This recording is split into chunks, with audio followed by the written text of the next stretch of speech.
दो रसायन है जो एक दूसरे से अभिक्रिया नहीं करता है। एक पात्र में 10 लीटर रसायन ए है। एक पात्र आपका है, उसमें 10 लीटर रसायन ए है। इसमें से 1 लीटर रसायन निकाल लिया जाता है और उसके स्थान पर 1 लीटर बी डाल दिया जाता है। ठीक है। इसके बाद पात्र में इस मिश्रण का 1 लीटर निकाल लिया जाता है और उसके इसमें बी जो है 1 लीटर डाल दिया जाता है। दूसरी बारी हो गया। फिर यदि मिश्रण के 1 लीटर को रसायन बी के 1 लीटर से प्रतिस्थापित करने की प्रक्रिया एक बार पुनः की जाती है, यानी तीसरा बार हो गया, तो पात्र में रसायन बी का आयतन कितना हो रहेगा। देखिए शुरू में ए था 10 लीटर, ठीक है। फाइनली ये कितना रहेगा वो हम निकाल रहे हैं यहाँ पे। ए फाइनली का कितना रहेगा ये हमको निकालना है। तो फाइनली ए कितना होगा, मतलब अंततः शुरू में ए कितना था, तो आप कहेंगे 10 लीटर, ठीक है 10 लीटर था। फाइनली हम निकाल रहे हैं कि अंततः ए कितना रहेगा। तो हम देख रहे हैं कि 10 लीटर से हर बार क्या हो रहा है, 1 लीटर माइनस हो जा रहा है। तो आप देखिए कितना भाग निकल गया, तो आप 1 निकाल लिए कितना में, 10 में। 10 से आप 1 माइनस कर रहे हैं तो 1 लीटर आप निकाल लिए 10 में, ठीक है। तो बच कितना गया, तो आप कहेंगे कि जब 10 से 1 निकाल लिए हैं, 10 से 1 माइनस कर दिए हैं, तो 9 बच जाएगा कितना में, 10 में, ठीक है। 10 से 1 माइनस के तो कितना बच गया, 9 बच गया कितना में, 10 में। तो बच गया 9 कितना में, 10 में। ये एक बार हो गया। दूसरा बार फिर वही कर रहे हैं, फिर 1 लीटर निकाल रहे हैं, तो फिर कितना बच जाएगा, 9 बच जाएगा 10 में, ठीक है। फिर तीसरा बार फिर 1 निकाल रहे हैं, तो फिर तीसरा बार कितना बच जाएगा, 9 बच जाएगा 10 में। 3 बार ये प्रक्रिया किए हैं। अब फाइनली ये इतना हो गया। सॉल्व करते हैं। 10 से 10 कट गया, 9 का क्यूब होता है 729 और 10 गुना 10 100 हो जाएगा, यानी फाइनली 7.29 लीटर ए बच गया, ठीक है। तो आप निकाल लिए कि फाइनली ये कितना बच गया, 7.29 लीटर। अच्छा शुरू में कितना था, शुरू में 10 लीटर था, अभी कितना बच गया, 7.29 लीटर बच गया। 10 को अगर मैं 100 कर दूँ, 10 से गुना करता हूँ इधर, तो 10 को अगर मैं 100 कर दूँ तो क्या हो जाएगा, 10 से गुना करना पड़ेगा, तो इधर भी 10 से गुना करना होगा। तो गुना करूँगा 1 अंक पीछे खिसक जाएगा, यानी 7.29 की जगह पर क्या हो जाएगा, 72.9 हो जाएगा। 10 से गुना मैं क्यों किया हूँ, क्योंकि 100 पे परसेंटेज निकालना ज़्यादा आसान होता है, ठीक है। अब देखिए इस पहले 100 था, अभी 72.9 है, तो कितना परसेंट हो गया, 100 का 72.9% मतलब 72.9% ही हो जाएगा। देखिए कोई मिक्सचर अगर 100 लीटर है और वो 20 लीटर रह गया, मतलब 20% रह गया, 30 लीटर रह गया मतलब 30% रह गया, क्योंकि 100 से परसेंटेज निकालने के लिए कुछ करना नहीं पड़ता, जो रहता है वही परसेंटेज हो जाता है। तो 72.9% ए रह गया। 72.9% को अप्रोक्सीमेटली हम क्या बोल देते हैं, 73। तो 73% ए रह गया, तो बाकी फिर जो 27% रहा, 100 में 73 अगर मैं घटा दूं तो बाकी जो 27% रहा वो कौन हो गया, वो बी आ गया इसमें, क्योंकि बार बार हम ए निकाल के बी डाल दे रहे थे। तो यही कह रहा है कि पात्र में रसायन बी का आयतन कितना होगा, तो लगभग 27% होगा, ठीक है। ऐसे अप्रॉक्स जाएंगे तो 27.1% होगा, लेकिन लगभग में पूछ रहा है तो 27% ही यहाँ ऑप्शन दिया हुआ है, तो वही आंसर होगा। चलिए देखिए क्वेश्चन देखने में तो लेंदी लग रहा था, बस सॉल्यूशन इसका क्या था, आसानी था। अगला देखिए, इसमें सारे क्वेश्चन जो है देखने में थोड़ा डिफिकल्ट लगेंगे, फिर सॉल्यूशन इसका आसान है। कहता है एक खिलौना टी आगे या पीछे की ओर छलांग लगाता है। आगे की ओर मतलब क्या है, आगे की ओर भी वो जा सकता है, फिर वापस पीछे की ओर भी आ सकता है। खिलौना जो टी है वो आगे की ओर छलांग लगाता है या फिर पीछे की ओर छलांग लगाता है। आप कहता है आगे की ओर प्रत्येक छलांग में वह 5 फीट आगे जाता है। फीट देखिए, फीट को मैं सेंटीमीटर फीट को हम क्या बोलेंगे, आप सेंटीमीटर बोल देते हैं ताकि आपको समझने में आसान हो। तो क्या करता है, जब एक छलांग वो आगे की ओर लगाएगा तो 5 सेंटीमीटर आगे बढ़ जाएगा। कितना सेंटीमीटर आगे बढ़ जाएगा, 5। कहता है जबकि पीछे की ओर की प्रत्येक छलांग में वह 2 सेंटीमीटर पीछे आता है। फीट को मैं फीट लिखा हुआ है लेकिन मैं उसको सेंटीमीटर बोल के चल रहा हूँ आपको समझने के लिए। तो जब आगे जाएगा तो कितना आ जाएगा, 5 सेंटीमीटर आगे चला जाएगा, और जब पीछे की ओर छलांग लगाएगा तो क्या आएगा, 2 सेंटीमीटर पीछे की ओर चला जाएगा, ठीक है। अब आगे क्या कह रहा है, यदि 31 छलांगों में टी सटीक रूप से, टी है क्या, एक खिलौना है ये टी, देखिए ऊपर लिखा होता है खिलौना टी है, तो मतलब एक खिलौना जो है 31 छलांग में सटीक रूप से 15 सेंटीमीटर आगे जाता है। 31 छलांग लगाया और 15 सेंटीमीटर आगे चला गया, ठीक है। आप देखिए टोटल छलांग तो वो आपको बता दिया कि टोटल जो आपका छलांग है वो कितना है, 31 छलांग है, ठीक है। टोटल 31 जंप ले रहा है वो। कौन? खिलौना टी। खिलौना का नाम क्या है? टी है। तो 31 जंप टोटल वो ले रहा है। अब देखिए, एक जंप अगर वो आगे की ओर लेता है तो 5 सेंटीमीटर जाता है, और एक जंप पीछे की ओर लेता है तो 2 सेंटीमीटर पीछे आता है। तो मैं मान लेता हूँ कि 31 छलांग में एक छलांग वो आगे की ओर गया, तो बाकी 31 माइनस एक छलांग तो पीछे की ओर गया होगा। टोटल 31 छलांग ही है। मैं मान लिया कि एक छलांग आगे की ओर गया है, तो जब x आगे की ओर गया है तो बाकी जो 31 माइनस एक्स हो गया वो कहाँ पे रहेगा? वो पीछे की ओर आएगा। चलिए अब देखते हैं। कहता है कि जो आगे की ओर जा रहा है उस प्रत्येक छलांग में 5 सेंटीमीटर आगे जाता है। तो एक छलांग में अगर वो 5 सेंटीमीटर आगे जाएगा तो एक छलांग में 5 सेंटीमीटर आगे जाएगा। सही बात है। पीछे की ओर एक छलांग में 2 सेंटीमीटर पीछे जाता है, तो 31 माइनस एक छलांग पीछे की ओर लगा रहा है तो कितना जाएगा पीछे? गुना 2 कर देंगे। और इस तरह से फाइनली जो वो गया वो 15 सेंटीमीटर ही आगे जा पाया, या 15 फीट बोल सकते हैं। फीट है, मैं उसको सेंटीमीटर में बात कर रहा हूँ, ठीक है। तो आगे की ओर गया 5x, पीछे की ओर गया इतना, और फाइनली घटा करके देखें तो बच गया कितना? 15 सेंटीमीटर ही रह पाया वो आगे, ठीक है। क्योंकि वो कर क्या रहा था? जैसे 5 आगे गया, ठीक है, 5 सेंटीमीटर आ गया। अब फिर क्या हुआ? अगला हिस्सा क्या होगा? 2 सेंटीमीटर पीछे आ गया मान लेते हैं। तो अब फाइनली तो 3 ही रहा ना, ठीक है, क्योंकि 5 आगे तो गया लेकिन 2 तो पीछे आ गया। तो इसी तरह से वो 31 छलांग में फाइनली जो था वो 15 सेंटीमीटर ही आगे जा पाया। बस अब इसी को सॉल्व करना है। 5x माइनस 31 दूना 62 plus 2x is equal to 15। 5 2 7 और 62 जाके जब इधर ऐड कर देंगे तो 5 2 7 और 6 1 7 77, यानी x का मान क्या आ जाएगा? 11। यानी 11 छलांग वो आगे की ओर लगाया है, ठीक है। तो कह रहा आगे की ओर और पीछे की ओर लगाई गई छलांगों में अंतर क्या है? तो आगे की ओर जब 11 छलांग लगाया तो पीछे की ओर कितना छलांग लगाएगा? देखिए यहाँ आगे की ओर वो 11 छलांग लगाया, x का मान 11 आ गया, तो पीछे की ओर 31 माइनस एक्स है, x का मान 11 है यहाँ, तो 31 माइनस 11 कितना हो जाएगा? 20। यानी आगे की ओर छलांग लगाया 11 और पीछे की ओर छलांग लगाया 20। अब इन दोनों का डिफरेंस पूछ रहा है, तो 20 और 11 का डिफरेंस कितना होता है? 9 होता है। तो आंसर आपका कितना आ जाएगा? 9 आ जाएगा। तो क्वेश्चन देखने में केवल लेंदी था, क्वेश्चन का सॉल्यूशन आसान ही है। चलिए आगे बढ़ते हैं। ये क्वेश्चन आपसे बहुत बार पूछा है, नंबर ऑफ जीरो पे बेस्ड क्वेश्चन है ये। कह रहा है कि 10 का पावर m इंटू 10 का पावर 3 इंटू n। 1000 को 10 का पावर 3 लिख सकते हैं। 75 को क्या लिख सकते हैं? 25 इंटू 3 75, इसका पावर 25 है। आगे 25 है, 25 को 5 का स्क्वायर पावर 32 है, और उसके आगे 32 है, 32 को 2 का पावर 5, इसके ऊपर क्या है? 75 है, ठीक है। अब उसको सोल्व करते हैं। 10 का पावर m इंटू 10 का पावर 3 इंटू n। अब यहाँ देखिए 5 2 बार है और यहाँ 25, 25 दूना 50 हो जाएगा, तो 5 हो जाएगा 50 बार, ठीक है। सब एक ही साथ में जोड़ के लिख देता हूँ। 5 50 बार यहाँ है, 5 यहाँ भी देखिए, 32 दूना 64 बार, तो प्लस 64। अब हो गया ख़त्म। अब आगे आते हैं 3 की ओर। 3 आपका है 25 बार, और आगे आते हैं 2 की ओर। 2 आपका है 75 गुना 5 यानी 375 बार है, ठीक है। 5 कितना हो गया? 4 6 5 11 114 बार। अब 2 को यहाँ लिख देते हैं, 2 आ गया 375 बार, और 3 को लिखते हैं 25 बार। 10 का पावर m इंटू 10 का क्यूब इंटू n। अब देखिए इन दोनों को देखिए, केवल 5 114 बार है और 2 375 बार है।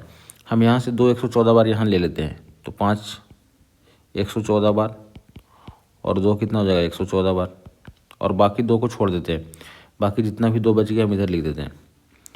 अब आगे देखिए, अब बाकी 3 तो इधर है ही लिखा हुआ, 3 मैं लिख नहीं रहा हूँ।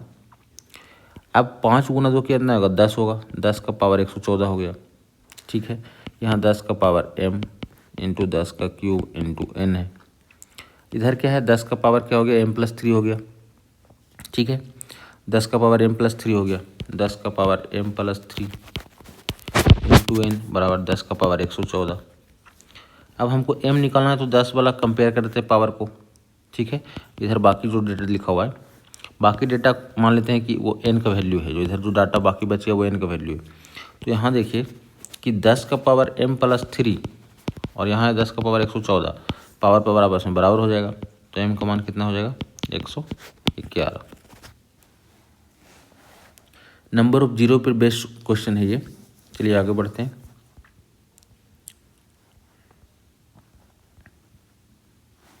ये क्वेश्चन देखिए देखने में काफ़ी लेंदी है। कह रहा है कि एक रेलगाड़ी को 800 किलोमीटर की दूरी तय करनी है। यहाँ देखिए 800 किलोमीटर दूरी उसको टोटल जाना है। मान लेते हैं ए से बी जाना है, टोटल दूरी कितना है 800 किलोमीटर। ठीक है, टोटल दूरी है 800 किलोमीटर। यदि उसकी मामूली दुर्घटना होती है तो चाल विद्वान चाल से आधी रह जाती है। अगर कहता है अगर दुर्घटना उसको हुआ तो चाल आधा रह जाएगा। यहाँ पे देखिए मैं यहाँ पे लिख दिया हूँ, अगर दुर्घटना होता है तो चाल क्या रहेगा आधा हो जाएगा। मतलब अगर पहले चाल था 50 तो अब जैसी दुर्घटना होगा चाल 25 हो जाएगा। ठीक है। यदि कोई यांत्रिक त्रुटि होती है तो उसकी चाल विद्वान चाल की 1/4 रह जाती है। यहाँ देखिए मैंने वो भी दे दिया है, अगर यांत्रिक त्रुटि हुआ तो चाल 1/4 रह जाएगा। मतलब अगर पहले चाल होगा 10, पहले चाल होगा 100 तो अभी कितना हो जाएगा 1/4 मतलब 25। तो त्रुटि होगा तो चाल 1/4 रह जाएगा और दुर्घटना होगा तो चाल आधा रह जाएगा। आगे कह रहा है अपने यात्रा मार्ग में 200 किलोमीटर के बाद रेलगाड़ी की मामूली दुर्घटना होती है। देखिए 800 किलोमीटर का टोटल डिस्टेंस है, 200 किलोमीटर के बाद यानी 200 किलोमीटर तो वो चल लिया, उसके बाद इसको दुर्घटना हो गया। उसके 400 किलोमीटर के बाद, अब इसके 400 किलोमीटर के बाद यहाँ 400 किलोमीटर यहाँ चल लिया, अब क्या हो गया यांत्रिक त्रुटि आ गया तो बाकी 200 किलोमीटर में बच गया, क्योंकि टोटल 800 है। 200, 400, 600, 200, 800। ठीक है। तो पहला 200 के बाद तो उसको दुर्घटना हो गया, फिर 400 के बाद क्या हो गया यांत्रिक त्रुटि आ गया। तो मान लेता हूँ देखिए कि पहले अगर चाल x था तो जैसे ही क्या हुआ पहली बार दुर्घटना हुआ, दुर्घटना में चाल आधा हो जाता है यानी x/2 हो जाएगा, जो भी चाल था उसका आधा। ठीक है। इसके बाद क्या हुआ इसको यांत्रिक त्रुटि हो गया। तो त्रुटि हो गया तो जो पहले चाल था मतलब शुरू वाला चाल से नहीं, इसके जस्ट जो पहले चाल है, इसके जस्ट जो पहले चाल है उसका वो 1/4 रह जाएगा। तो 1/2 का 1/4 1/8 हो जाएगा। 1/2 का 1/4 1/8। 1/2 का क्यों 1/4 बोल रहे हैं, क्योंकि जो जस्ट इसके पहले चाल है उसका वो 1/4 हो जाएगा। ये नहीं कि शुरू वाला चाल का 1/4 होगा। तो कितने लोग अगर बनाए भी होंगे तो x का 1/4 कर दिए होंगे। x का 1/4 नहीं, जो जस्ट उसके पहले चाल जो विद्वान चाल है, यहाँ देखिए लिखा हुआ है कि जो आपका विद्वान चाल है उसका 1/4 रह जाएगा। मतलब जो विद्वान का मतलब होता है कि जो जस्ट उसके पहले जो चाल था, एग्जिस्टिंग स्पीड जो था जस्ट उसी का क्या हो जाएगा वो 1/4 हो जाएगा। अब आके देखिए यदि रेलगाड़ी में 200 किलोमीटर के बाद यांत्रिक त्रुटि आई होती है, अब कहानी चेंज कर दिया, मतलब कि सिस्टम ही बदल दिया कि अगर 200 किलोमीटर के बाद ही वो पहला 200 चला और उसके बाद यांत्रिक त्रुटि आता और 400 के बाद उसको दुर्घटना होता। अब 400 गया उसके बाद दुर्घटना हुआ तो बाकी 200 और बच गया। तो यहाँ देखिए कि पहले अगर चाल में x मान लूँ तो इसके बाद क्या हुआ वो, इसके बाद वो यांत्रिक त्रुटि आई। इस बार यांत्रिक त्रुटि आया है तो यांत्रिक त्रुटि में तो चाल 1/4 रह जाएगा। तो चाल जब 1/4 रह जाएगा तो क्या हो जाएगा 1/4, क्योंकि जो विद्वान एग्जिस्टिंग स्पीड है उसका 1/4 रह जाएगा। अब इसके बाद दुर्घटना हुआ ये वाला, तो दुर्घटना हुआ तो जो एग्जिस्टिंग स्पीड है उसका आधा हो जाएगा। तो 1/4 था तो 1/8 हो जाएगा। ठीक है। तो पहला बार कहानी अलग था, अगला बार कहानी अलग हो गया, क्योंकि पहला बार में पहले दुर्घटना हुआ था बाद में यांत्रिक त्रुटि आया, और दूसरा बार में क्या हुआ कि पहले ही यांत्रिक त्रुटि आ गया दुर्घटना बाद में हुआ। दो कंडीशन अलग अलग दिया हुआ है और उसे अपने गंतव्य पर पहुंचने में 4 घंटा लग जाता है। ठीक है। 4 घंटे और लग जाते हैं, और मतलब पहले जितना टाइम लग रहा था, अगर पहले मान लेते हैं कि 10 घंटा लग रहा था तो बाद में उसको 4 घंटा और लगेगा, मतलब 14 घंटा लगेगा। ठीक है। पहले जितना टाइम लग रहा था उससे बाद में 4 घंटा और टाइम लग रहा है। तो कह रहा है कि रेलगाड़ी की प्रारंभिक चाल क्या थी। प्रारंभिक मतलब ये x का वैल्यू वो पूछ रहा है, प्रारंभिक चाल मतलब x का वैल्यू पूछ रहा है वो। तो यहाँ देखिए पहले भी वो 200 को x के स्पीड से चला था और यहाँ भी 200 को x के स्पीड से चल रहा है, तो आप कहेंगे सही बात है। तो यहाँ से तो कोई फ़र्क नहीं पड़ा होगा। ठीक है। जो 4 घंटा एक्स्ट्रा लगा वो यहाँ से तो कोई फ़र्क नहीं पड़ा होगा, क्योंकि पहले भी 200 को x के स्पीड से चल रहा था बाद में भी x के स्पीड से ही चल रहा है, तो कोई फ़र्क नहीं पड़ेगा।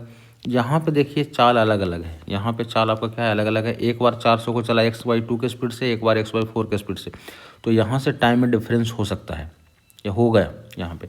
लास्ट में देखिए यहाँ से भी टाइम में डिफरेंस नहीं होगा, क्योंकि 200 को 1/8 की स्पीड से पहले भी चला था और अभी भी 200 को 1/8 की स्पीड से ही चल रहा है। मतलब जो भी कहानी हुआ वो सिर्फ इसके कारण से चेंज आया है, क्योंकि वो यहाँ पे 400 को 1 स्पीड से चल रहा था और यहाँ 400 को 1/4 की स्पीड से चल रहा है।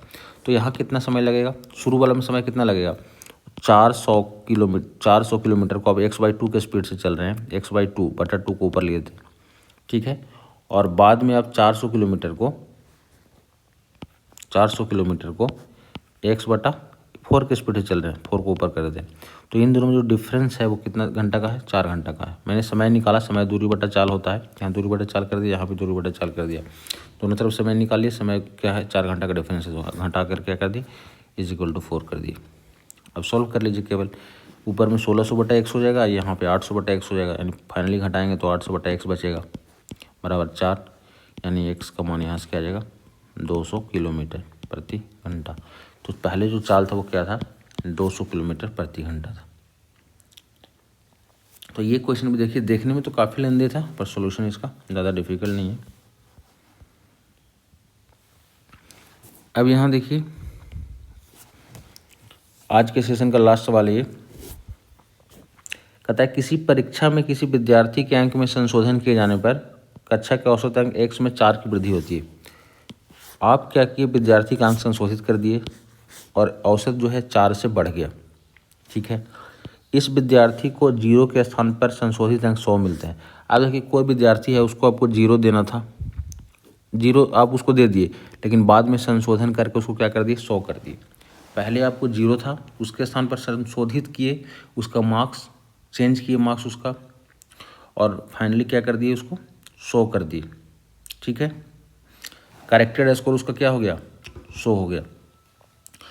तो ये 100 जो बढ़ा उसी कारण से तो एवरेज आपका 4 बढ़ गया। एवरेज 4 क्यों बढ़ा, न आप ये 100 बढ़ाते न एवरेज 4 बढ़ता। एवरेज बढ़ने के पीछे यही तो कारण था कि आप किसी विद्यार्थी को करेक्टेड स्कोर 100 कर दिए, पहले 0 था अब 100 कर दिए, मतलब 100 बढ़ा दिया। 0 से 100 करने का मतलब 100 बढ़ा दिए, तो 100 बढ़ाने से क्या हो गया, एवरेज 4 बढ़ गया। तो नंबर ऑफ स्टूडेंट कितना होगा, 100 कितना पे बढ़ रहा है 4, 100 बढ़ने से मेरा एवरेज 4 का फर्क आ गया। नंबर ऑफ स्टूडेंट 25 होगा, ठीक है। नंबर ऑफ स्टूडेंट कितना होगा 25 होगा, तो यहाँ से आपका निकल गया number of student number of student कितना हो गया मेरा 25। आगे कहता है, बाद में यह पता चलता है कि दूसरे विद्यार्थी का अंक 56 के स्थान पर 81 दर्ज हुए हैं। 56 के स्थान पर 81, मतलब उसको देना था आपको 56, आप उसको दर्ज कर दिए 81, ठीक है। तो आपको किसी को 56 देना है लेकिन आप उसको 81 दे दिए हैं, तो वापस उसको करेक्ट करना है तो कितना माइनस करना पड़ेगा, 25 माइनस करना पड़ेगा, ठीक है। 81 माइनस 56 कर दिए, 11 में से 6 गया 5 और 7 में से 5 गया 2, 25 माइनस करिएगा, क्योंकि आपको 56 देना आप दे दीजिएगा, जैसे 50 देना दे दीजिएगा 80, तो 30 माइनस करेंगे तभी तो करेक्ट हो जाएगा। आपको देना है 50 दे दिए उसको 75, तो 25 माइनस करना पड़ेगा। उसी तरह से देना है आपको 56 दे दिए 81, तो आपको करेक्ट करने के लिए 25 माइनस करना पड़ेगा। अब आप 25 माइनस कर दिए। अब देखिए एवरेज में क्या होगा, क्योंकि आपके पास स्टूडेंट कितना है 25 ही है, और 25 अब घटा दिए, यानी कि फाइनली आपका एवरेज 1 घट जाएगा। यहाँ घटेगा नहीं घटेगा, आप टोटल 25 नंबर घटा रहे हैं और स्टूडेंट 25 है, तो एवरेज निकालूंगा तो क्या हो जाएगा आपका 1 घट जाएगा। तो पहले आपका एवरेज देखिए क्या था x था, और बाद में क्या हुआ था 4 बढ़ गया था, यानी x + 4 हो गया था। और अभी फाइनली जो फिर से संशोधन किया उसमें 1 घटाना पड़ेगा आपको, तो 1 घटाएंगे तो x + 3 रह जाएगा ये। अब क्वेश्चन कह रहा है कि अंतिम संशोधन औसत 22 है, यानी अंतिम संशोधन औसत हम कितना लाए x + 3 लेकर आए। क्वेश्चन कह रहा है कि x + 3 नहीं, ये 22 है, ये मतलब x + 3 जो है 22 के बराबर है। तो कहता है 22 - x क्या होगा, तो बस x को उधर लेके जाइए, ये 3 इधर आ जाएगा, 22 - x इस साइड आ गया, तो 22 - x का वैल्यू 3 आ गया आपका, ठीक है। 22 - x का वैल्यू कितना आ गया आपका 3।